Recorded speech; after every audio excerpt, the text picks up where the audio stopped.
All right. Hi, everyone, and welcome to the 2 for Free podcast. My name is Phil. And I'm Garrett, and we're back here. It's been a while since we actually have recorded an episode. It's been a crazy time out there. Yeah, it's been a rough couple of months, that's for sure. It's been, it's been a couple months. How you been holding up in quarantine? I'm good. Unfortunately, I lost my job, so I have to find a new source of income. But hey, we have more time to dedicate to the podcast, which is always good. And then we're hitting the road again. We're doing some more good stuff. And we have a new goal, a new plan ahead. So, Garrett, why don't you talk about that a little bit? So the weekly podcast, we're going to change it from the workshop format to a more of an informative format to kind of expose those who are starting out to different playwrights and get anyone who's starting to audition familiar with different shows. So if it does pop up in a audition notice, that you'd be ready and understand what and how to audition for it. And every Friday we're going to do a fun new thing called Show Showdown. Do you want to tell them a little bit about that, Phil? So Show Showdown, we take 2 different shows and center around a theme. For example, Hi, Kona. Hi, Kona. Thank you, buddy. Go to bed, Kona.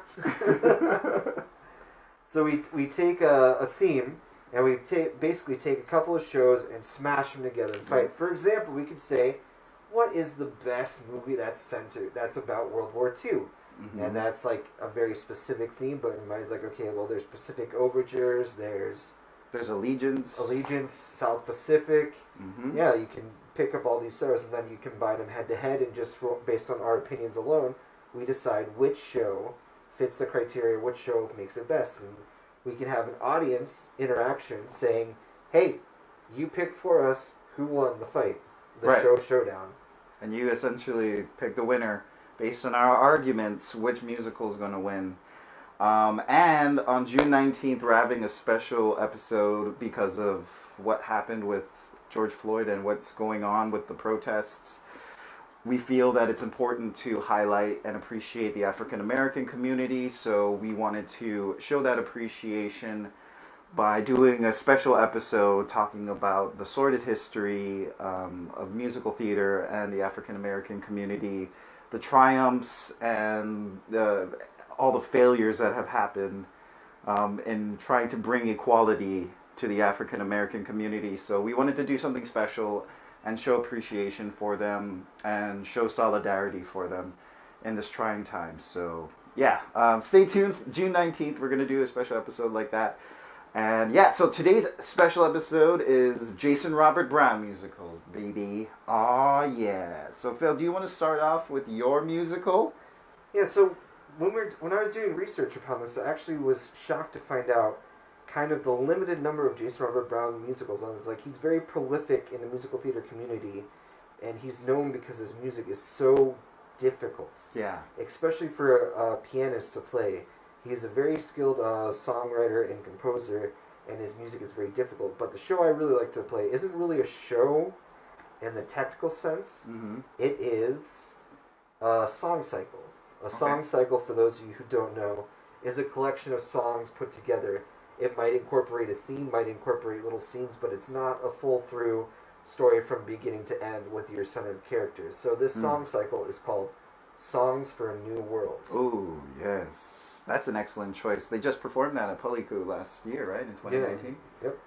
As a fundraiser, yeah. Did you catch it? I did. Awesome. I got a chance to see it. It's the first time I'm going to see it live. I've listened to it a couple times throughout the years. Mm-hmm. And everybody seems like, oh yeah, it's a fun show. Let's just to put on together. I'm like, no, it requires a lot of work. You need. The nice thing is that it's character piece songs that can be performed for a wide range of singers. It doesn't have to be just the best singers. You could also there's songs there's good character pieces, especially woman character pieces in the show. It's like, so you can have your strong actors, your strong character singers be in the cast of the show. I mean, there is some really great parts for really powerful singers as well. Right. But you could also have fun. Like, there's a song called Murray, which is about a woman kind of going crazy in her apartment. Right. And it's a good, strong character piece. It's not this beautiful sung through aria type thing, or what is the aria equivalent for musical theater? The 11 o'clock number. Yeah, yeah. It's not like a beautiful solo piece, right? It's something for, yeah, it's something for a character, something that is fun, that you can show off other aspects, right? Mm-hmm. Yeah, for So sure. it's good, and then there is also a wide variety and wide, just a lot of great songs. The first one, the titular song, as it were, Songs for a New World. Mm-hmm. A new world calls across the ocean, Mm-hmm. and it's just this beautiful combined number. Yeah, the And- opening number is beautiful. It's just really rich harmonies and textures, and just great ways to blend voices together. Nice. Yeah. Okay. Yeah, it's a music director's dream. That's nice because the staging could be adapted for many spaces. Song cycles aren't very they can be stage big, but typically it's a concert format where you just have a whole bunch of singers on stage. Costumes are small. You don't need to have anything that's too major. Minimal set. Yeah, minimal set. Mm-hmm. You could have minimal orchestration. When they did it at Polycule, they had a full band. They did a very good job with that one. Nice. How many piece band? I don't recall, but at least more than 6. Okay. Yeah. Nice. Great. Yeah. Yeah, so Jason Robert Brown, awesome pop rock. He combines, you said syncopation, right? He's very syncopated. His music, the way he plays is very difficult. Right. At times, it's just the heavy rhythms, lots of textures, lots of very difficult and not commonly used chord structures. So it's not your typical major minors. There's a lot of passing tones, a lot of crunchy chords, as they say. Yeah. It's like chords that wouldn't be like, oh, this is a nice major chord, this is a nice minor chord. No, this chord has some crunch to it. Right. There's a little bit of everything kind of going on. You get a little flavor. Yeah, he's definitely a contemporary in the musical world, like what we would call a 20th century composer or modern or contemporary musical theater. It's not quite as poppy and rocky as other composers, but there's some texture. There's some really good parts in his shows. Like some songs that come to mind for me, it's just Red River Valley of Home from Parade. Mm-hmm. I want to say he did a nice children's musical called 13. Yeah. It's like good songs for kids. Yeah, They're absolutely. written well, and it's a good one that's done by a lot of high schools and middle schools. Right. Yeah. And he also did Bridges of Madison County, and he got nominated for a Tony Award. Yeah. I think he won for.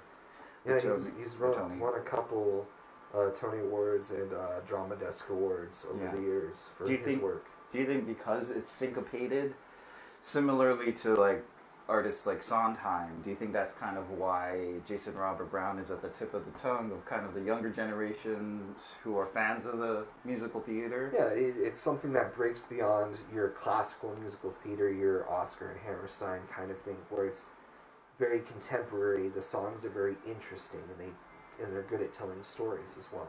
Rodgers and Hammerstein. Rodgers and Hammerstein. What did I say?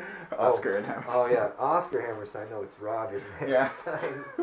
Yeah, there was 2 in that duo. Yeah, Oscar Hammerstein put all the legwork in. Yeah. Just kidding. Yeah. Or I'm sorry, Richard Rodgers, whatever you are. God bless. I'm sorry. No, I'm just kidding. Dear Lord. Yeah, so it's just, it's like I wish I could talk more about the story of the show, but just Songs for a New World, it's just so... It's hard to talk about the story because you can literally rearrange the songs in any order, right? It's vignettes, pretty much. Like, each song is its own little vignette. There's a funny piece about Santa Claus.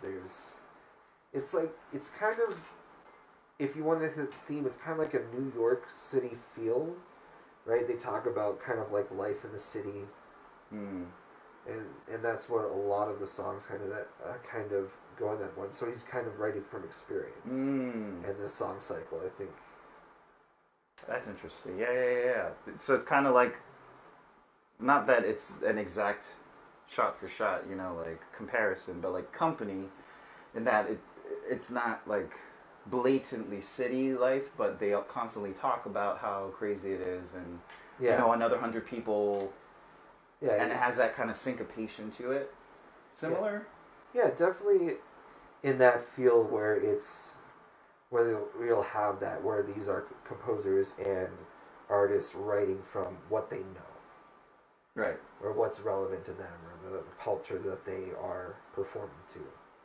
Nice. Okay. Yeah. Awesome. Do you have any like scores like for the music and how difficult it is out of 10? How much would you give it as far as difficulty? You know, I've taken a peek at the music, Mm-hmm. and when it's like, there's been a couple times where everybody's like, yeah, let's put together songs for a new world. You know, it's kind of like a fundraiser. Or let's do that for this. It'll be no problem. Something really small. I'm just like, as a music person, you don't have any idea. It's just like, you gotta be on it. You gotta know your stuff to do a Jason Robert Brown show. So, definitely give them the, if I was to give a score out of 10, where 1 is like simple, easy Mm-hmm. pop, elementary stuff, and then 1 is like very, very difficult, I'd give them about probably an 8.5 to 9. Yeah, I agree. I definitely think that same thing too. And as far as the performing or acting ability, what would you give it out of 10? I know that's not your specialty. That's more. I think there's a lot of interesting things that can be done in a show like in Songs for a New World, because you do have the opportunity for character actors, character singers to come out. It doesn't always have to be the best singers. Yeah. But you can have, there's really good character pieces in there for people. So there's something for a lot of different people that you can read from. I know that the casting can sometimes be as small as 4. Yeah. Like just 4, 2 males, 2 females. But if you break it down and you can increase the cast to up to like 6 or 8 people, Yeah. and give everybody the opportunity to shine in different roles. Right. And do you have a favorite song of yours? I have my own, but I would like to know yours first. Yeah, just that opening number is always sticks out for me, and then that character piece I was talking about with the lady in the apartment. Mm-hmm. Murray, yeah. Murray. I don't know if that's what it's called, but that's the subject. It's Murray. She's basically talking to her husband Murray about like this, and she's going crazy as it goes on. Yeah. Nice. I personally like She Cries and King of the World. Oh yeah, King of the World. King of the World is amazing. That's a great song. Like if you have a tenor who can just belt it out, whew. I'm guessing Miguel sang it at. I'm not sure if it was him or if it was Kevin Pease. I don't Really? recall. Yeah. Okay. I'm so sad But I no, missed it. I think mad. it was. I think it was. Mad at Miguel. I'm mad at myself. It's my own fault. Yeah, or Michael Kedegberg. Oh, yeah. Yeah. That's crazy. Okay. All right. Yeah, That's awesome. It was a great cast. That's an amazing cast. They put together a good cast of people. That's For awesome. that show. Yeah. Yeah, good job, Pauliku and the I'm a Bright Foundation. It was their kind of like concert fundraiser. Mm-hmm. Yeah, it was a great show. That's a great organization. We've both worked with Mr. Bright, and he's truly inspiring as far as theater goes, and inspiring new artists to explore their own voice and express it in a way that is beautiful. And there's so much that we owe to Mr. Bright. So, Mr. Bright, we love you. Yep. And yeah, okay, cool.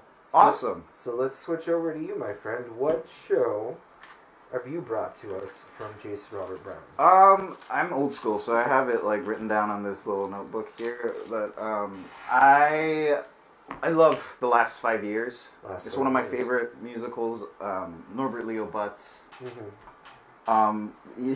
He kind of, his voice was, I definitely related more towards his style of voice. Yeah. And Jason Robert Brown's music combined with that voice really helped encourage me to kind of get better. Essentially get better at being a better singer, so I can raise to the level of the material. So it's not not an old musical. It first ran in 2001 in Chicago, and it wasn't a long run at all. Considering how much I've thought about this musical and the permutations that it's covered, from a revival to a movie starring Anna Kendrick and Jeremy Jordan, it's insane. It ran for only a month when it was revived in 2013. Only a month.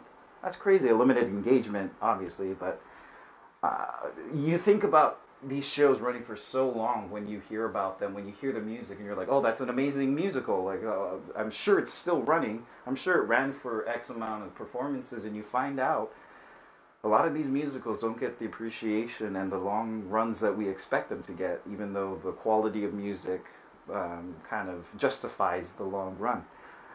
It started off with Lauren Kennedy as Kathy Hyatt, okay, as opposed to oh my gosh, Sherry Renee Scott. I can't even read my handwriting. I'm nervous. I don't know why. I'm so nervous. Yeah, Sherry Renee Scott picked it up when they went to off-Broadway, and then she ended up recording the cast album. Okay. Off-Broadway with Norbert Leo Butz. Norbert Leo Butz was from the beginning. He was Jamie. And you can tell by the way that he portrayed the character, even in songs that were cut, like I Could Be in Love with Someone Like You, you can hear the sense of humor that he brings to the character. And it's easy for Jamie to be unlikable because he's essentially the one that eventually becomes an adulterer, right? Like he cheats on. He grows apart from the relationship, kind of the fastest, or he's the instigator, which is quasi interesting because it's semi-autobiographical, right? Absolutely, yeah. He actually got into a lawsuit because of I Could Love Someone Like You was too close to his original marriage, where it ended in divorce. Because he was singing about how Kathy was supposed to be Irish, and it was too close to his actual ex-wife, and he had to change it. I really love I Could Be in Love with Someone Like You as a song, and I'm really sad that didn't end up in the final draft of the musical. But I mean, it's hard to draw that line between art and, your personal life. Yeah. And how to take the pain and the anger and the confusion from something as something as complicated as a relationship, as a marriage, and put it on stage. And he kind of captured that complexity too, in that he staged it in a non-linear style. So Jamie, one character starts at the end or at the beginning of the relationship, and the other one starts at the end of the relationship. So Kathy starts at the end of the relationship with the songs, I think it's See I'm Smiling. Mm-hmm. Yeah, See I'm Smiling. And then Jamie starts at the beginning of the relationship with Shiksa Goddess. And he talks about how he wants to not marry just another Jewish girl. He wants to explore a relationship with someone outside of the Jewish community. And talks about all the dates he's been on that I'm sure his mother has set up for him. And he talks about the tribulations of being within the Jewish community and the shenanigans that ensue. And he moves forward through it, and you kind of see the progression from both sides. And it's interesting to see the ending as the first number, and how it kind of comes to, I think, the most touching part. Have you seen a video of the production itself? No, I haven't. So there's a point when the two characters meet together in the next 10 minutes, and Jamie starts singing his portion of the song, moving forward, and then she's singing it, backwards, essentially, answering his questions by the end of the song. And there's a moment where they both meet, and that's where they essentially agree to get married. And it's this beautiful moment because Jamie starts off on a boat, like he's in Central Park on a boat, and it comes on stage, and then it leaves, and then as Kathy's moving on into this, towards the beginning of the show, She gets onto the boat, and then she goes the other way, and then they both go opposite directions, which is, it's such a beautiful staging, and it's so heartbreaking because so many times in these relationships we feel like we are going in opposite directions, Yeah. and that we lose touch with the people that we once emphatically said we love you. You know, like it's such a hard thing to say, and I think Jason Robert Brown really captured those kind of nuances. And I don't know if anyone's actually listened to the album. I'm sure a ton of you have, but if you haven't yet, I highly suggest to get it on iTunes, Spotify. You can even go on YouTube and watch it. It's amazing. I don't know why I keep looking at that one when it's over there. It's alright, man. You don't know what's going on. Maybe my eyes are too small. You can't see. There's no red light. Yeah, you just like whichever one has the video on it. That's the Camera one. one. Camera one. Yep. I don't know. Maybe you can't see that, but yeah, I'm just like trying to like. Okay, he's looking at that camera. Let's try to. Let's keep going that way. Yeah. Yeah, for our audio listeners, we are trying an audio video format where we are live streaming to Facebook. So sometimes we'll be talking about camera angles and stuff. Right, sorry. Since this little break in tradition, but yeah, we're trying new format, and we hope you guys are liking it. So yeah, so last 5 years, it's an amazing show. It's kind of like Merrily Roll Along in that it's a non-linear storytelling. There's like scenes that are different things, but I do appreciate that there is so much focus on. At the beginning of the show, they're at two different places. Yeah.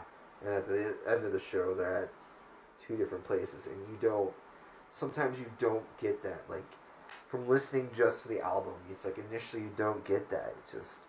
Yeah. But it's so interesting that even though it is autobiographical, he does kind of set himself up as kind of being, like, non-supportive to like his wife's plight, because she always has these things like when she's off in the Midwest doing her little show, and it's just he just doesn't want to deal with it. Yeah. She's like, I need support, I need help, this isn't working for me, and he's like, well, I'm doing great. Right. He's like, why should I stop? Yeah, it's like my life's going well. It's like I'm doing great, and if you're not meeting up and then just the attitude and stuff. It's so. I mean, it's so scarily honest. I don't know if scarily honest is correct, but it's so. Like, if these characters weren't autobiographical, it would be like, whoa, you know. It's just so. That's just the fact that it's autobiographical in that sense. It's inspired by real world events. You can feel the pain of these two people as they fall out of love. Yeah, absolutely. And I think that's where the staging of the musical is more effective than the movie itself. No offense to Anna Kendrick, I'm sure she's listening out there, and Jeremy Jordan. I'm sure they're both listening together. But it doesn't work because in the movie you see them together throughout the movie. But whereas the play, they start off separate. So when they come together, it's so powerful. And it's when they sing the duet, when they sing the next 10 minutes, it's such a powerful moment because they've been separate.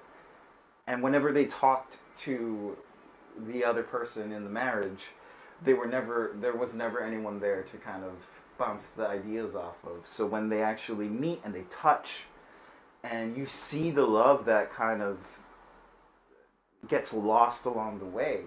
Yeah. It's heartbreaking to see because you're like, these two were in love, and you kind of root for them, even though you see the beginning of the show. You know how it's going to end. Yeah. And you don't want them, you just want them to you just want to like root for them, essentially. Yeah. You know? It's I also think it's really interesting at the end of the show, the way that the song ends is that where she's at the beginning of the relationship and he's at the end. Yeah. So it almost seems like it ends happier for her. You know what I mean? It's just kind of because she's very optimistic. She's like, "Oh, I'll see him tomorrow." Oh, that's. She's like, "I'm so happy I met this guy." It's like, "I'll meet him tomorrow." And just like, "Oh my god!" Right, like, and they kind of say, they end with the same word. and has two different contexts. Yeah. You know, one is goodbye, I may not see you ever again, which is Jamie's goodbye. Yeah. And Kathy's goodbye is goodbye, this is the start of something amazing. Yeah. And yeah, you're right, exactly. Having seen everything you saw up to the finale, it breaks your heart with that last line with goodbye, you know? Yeah. You know. And yeah. So if I were to give it kind of a musical score, I definitely think it's a little bit up there. Okay. There's a few songs that are a little bit easier to play, but again, it's the feeling of the music that is hard to capture. As a singer-actor, what do you feel about this one? I mean, there's only 2 people on stage for the entire show.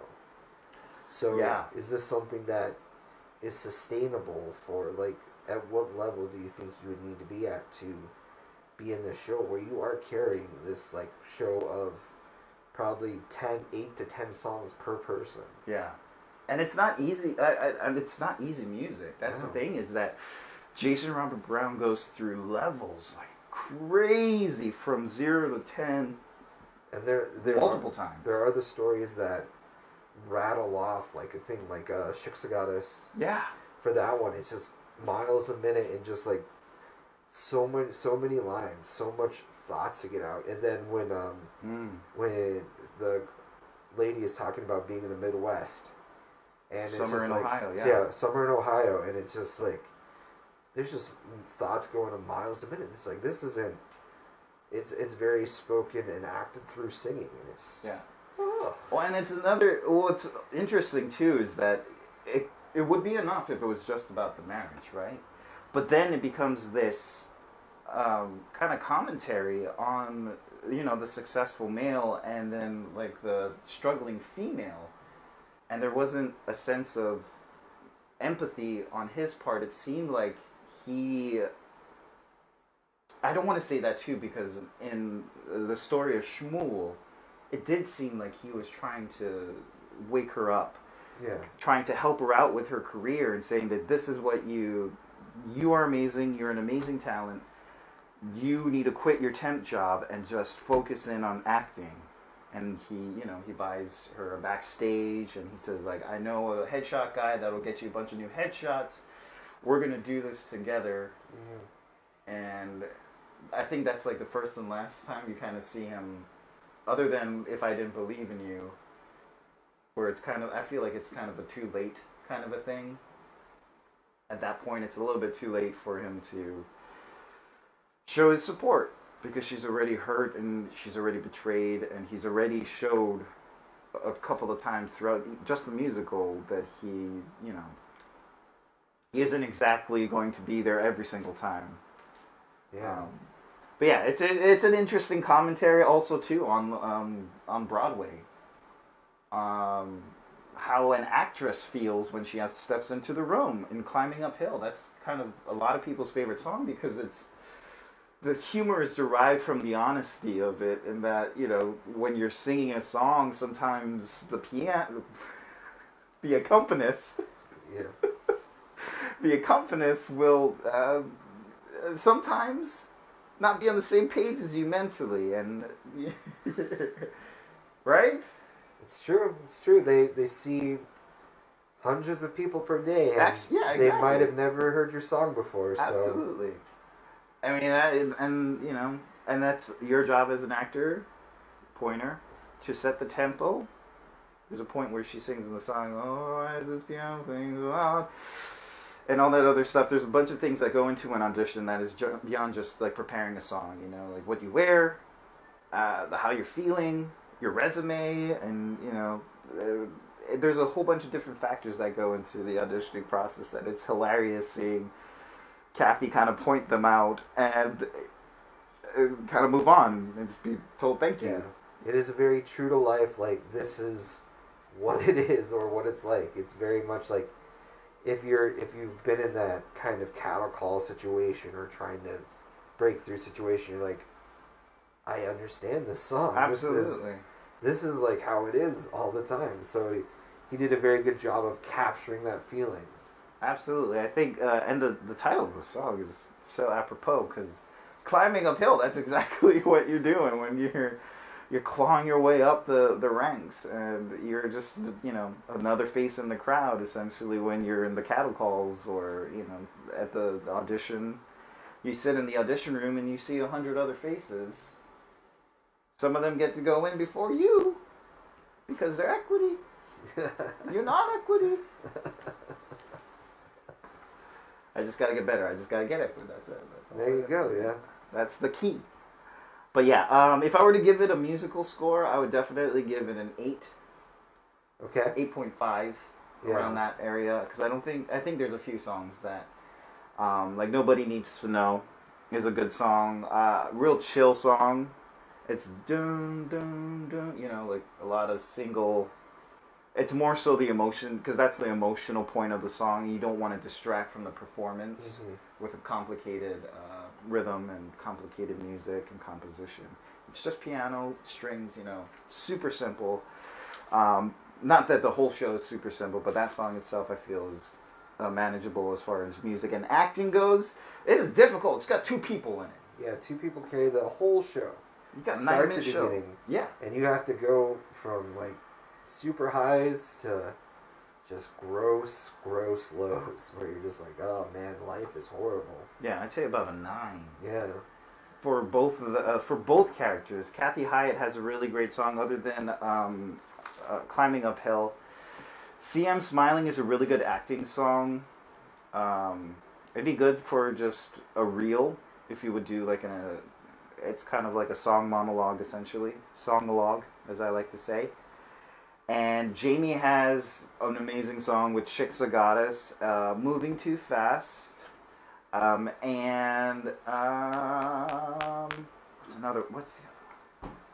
I can't recall. It's been a couple of years since I've listened to it. I know. But here's something to think about if you're going to look it up. Yeah. If you were auditioning for a Jason Robert Brown musical, like Songs for a New World, Last 5 Years, Bridges of Madison County, Parade, what would be some good musical theater rep to pull that's not necessarily from Jason Robert Brown? That's a good question. A lot of there's songs that kind of are common to do, like Wicked and like Rent and those kind of contemporary songs. So I don't suggest always going with that. If you have it, good. It's good to kind of have one in your back pocket. So if you get called in for the show, you have it ready. But Tom Kitt's also a really good contemporary equivalent as far as music goes. So singing songs from like Next to Normal would be kind of apropos. Yeah, it'd be very much in the same vein. I would even suggest who are the composers for Dogfight?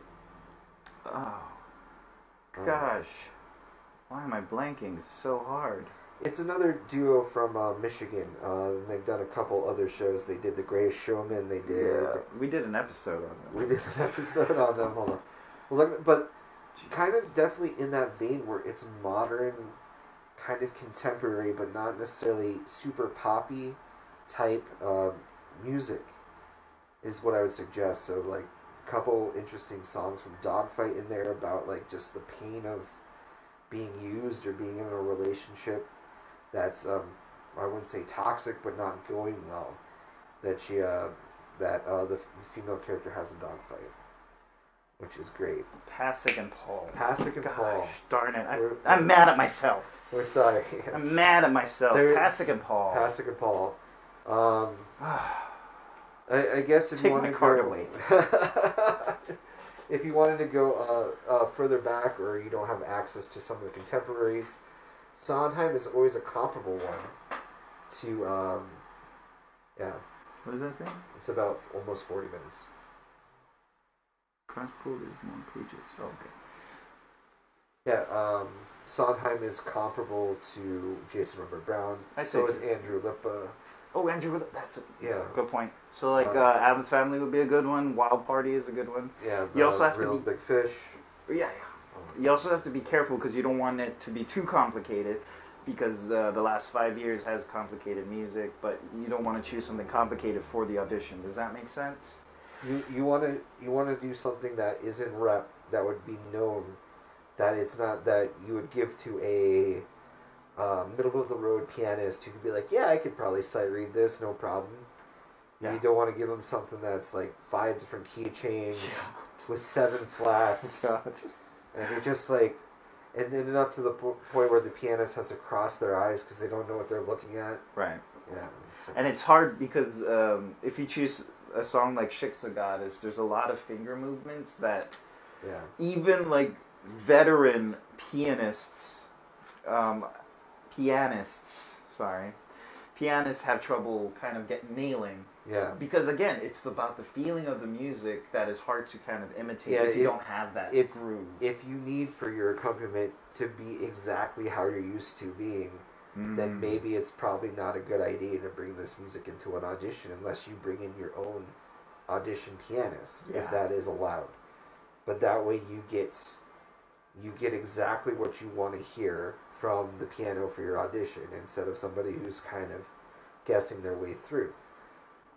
As like audition pianists are amazing people, but you have to realize sometimes too that you have to be realistic with what you're asking them to do. Yeah. Right. Absolutely. Not trying to insult any audition pianists or No, anything like that, but they would also agree that there are some limits to what is appropriate to bring in. Yeah, definitely. I mean, with anything, you want to think about the worst case scenario when you're stepping into the audition room. If you're going out for the last 5 years, you want to set yourself up for success. So that's not assuming that the pianist is going to be able to sight read the music, essentially, because they could have been. It's not always going to be the music director. Sometimes they have accompaniment or accompanists come in from the community and help out with the audition process. So some of them may be, Auntie Gloria from the church that's coming into play for a couple of hours to help out, volunteer for the community. And the chances of Auntie Gloria having seen Jason Robert Brown's music is less likely, than her seeing like some other like contemporary, easily read pop rock musicals. Yeah, it's just a good idea to be realistic in your mind and like maybe talk to a friend who plays the piano and just be like, hey, what do you think if I was to put this in front of you? Is this possible? Right. Or, should I look into it or should I choose something else? But, I mean, that's the interesting thing with contemporary musical theater is that it is getting more and more complicated depending on who your composer arranger is. Right. So, just be fair. Absolutely. Yeah, it's not a total never do this, but yeah. I mean, you just don't know. It's the one thing that you can control in your audition. So you wanna make as wise. You want to think about it beyond just I like the sound of this song. That's why we're kind of doing this series. We're kind of planning going to the end of the year. We want to inform performers of just kind of how the process of making those choices when seeing these casting calls, what goes into it, and and goes beyond just pretty song. Yeah, you gotta think with something in mind or put yourself in a comparable situation to what you want the director or the casting director to see. So you want to provide them with a similar sound or a similar feel to what the show you're auditioning for is, and that will just set you up for success. Yeah. It's not the foolproof way, but it's going to be there. I mean, you don't go into a professional audition for the last 5 years singing Tomorrow from Annie. It's just like one, wrong age group, right? Wrong. It's like 2, wrong genre, and 3, it doesn't really show me anything about your voice. Right. It's not a terribly difficult song. So it'd be a bad choice. The casting director would be like, do you have anything else? Right. I think that would be the most common answer if you were to ever bring Tomorrow into the last 5 years. I think that I can imagine that. So in the end, is for everybody who's doing that. And if you want some straight up advice, be realistic. Talk to some people. Talk to some people in the know. Yeah. It's like if you have the ability to talk to the director, talk to the director. You know. Yeah. It could hurt, and they could turn you away if they don't have time. That's fine. Right. And that's all. I mean, the worst that can happen is they say no. So I mean, the worst thing. Yeah. So. Yeah. Do you have anything? No, I think that was a pretty Solid. Yeah, pretty solid kind of set of advice for this, just that. And look into Jason Robert Brown. I mean, his albums are up on iTunes. He has a couple other different shows that we didn't touch on today. And he has his own private, or he has his own kind of a released album. It's like wearing someone else's clothes or something like that. Yeah, that's right. That's where I found I Could Be in Love with Someone Like You. I was just gonna look that up. Yeah, awesome. So he's done some other stuff outside of musicals, but it's good to look up. It's good to, if you need to widen your musical theater repertoire or knowledge, this is a good composer director to look up. Absolutely. Or composer songwriter to look up. I think this is a kind of a fun way to start off. An exploration into contemporary musical theater with both Songs for a New World and the last 5 years. I think they're kind of. It's definitely two of his standouts. Absolutely. Yeah. 13's good too. I mean, it's a fun show. It's super fun. And Ariana Grande, fun fact, started off in the original Broadway cast of 13. So you have Jason Robert Brown to thank for giving Ariana Grande a voice. Just fun fact. Fun fact. A little FF for you on this Tuesday. Cool. So if you have any questions, please send us an email, or if you want to be on the show, we can do a workshop with you. We'd love to have somebody in here, and we can help them out in any way that we can, whether it be a monologue, whether it be a song. Email us at 2forfreepodcast@gmail.com. Let us know if you have any questions. Write questions in the title, and then ask your questions, and we may feature it on the episode. We also have our Facebook page, which will be live streaming for future podcast episodes and for our showdowns on Fridays. Showdown. So we'll be posting to that on a regular basis, and then we'll take these live shows and we'll be posting them to YouTube and taking the audio and posting them to our podcast. Found on Spotify and Apple and Stitcher. Pretty much wherever you want to look for a podcast in the major platforms, that's where we're going to be hosting it. Please do, check us out. Give us a like, share, and subscribe. That'd be the best. That'd be awesome. Give us some love on our Facebook page. Throw up some questions. We're going to be a little bit more active now. Yeah. Now that we're kind of out of the woods in quarantine and we're ready to kind of move forward with our lives. Yeah.